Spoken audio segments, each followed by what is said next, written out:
Suite à la première partie des 3 signes qui prouvent que vous avez un mauvais œil, je voulais rajouter, parce que je pense que je me suis un peu précipitée sur certaines choses, je voulais vous mettre en garde contre le fait que vous pouvez aussi bien avoir fait ou faire une dépression. Donc, voir votre médecin dans ces cas-là et après, vous validez ou pas le fait d'avoir un mauvais œil. Donc voilà, je tenais à le préciser. Je voudrais pas que vous croyiez parce que vous êtes fatigué que vous êtes que vous avez le mauvais œil. Voilà, donc c'est des circonstances bien précises.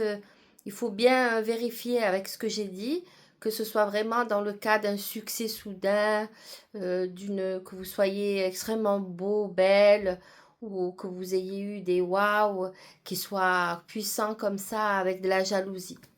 Cela dit, là, je vais vous expliquer comment donc on peut enlever le mauvais œil si mauvais œil il y a.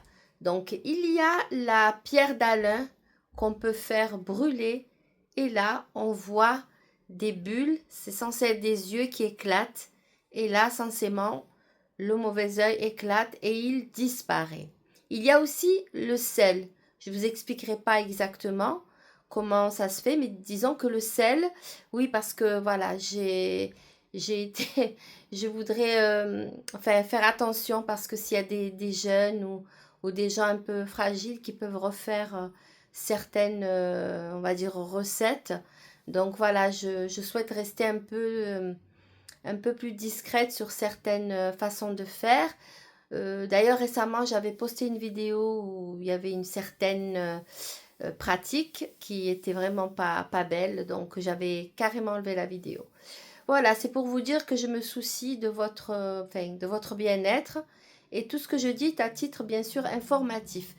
Revenons après le sel, donc il y a aussi le rituel au plomb dont j'ai fait une vidéo spécifique.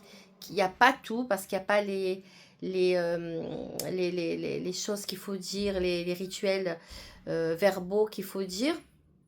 Mais au moins, vous aurez une idée de ce que c'est.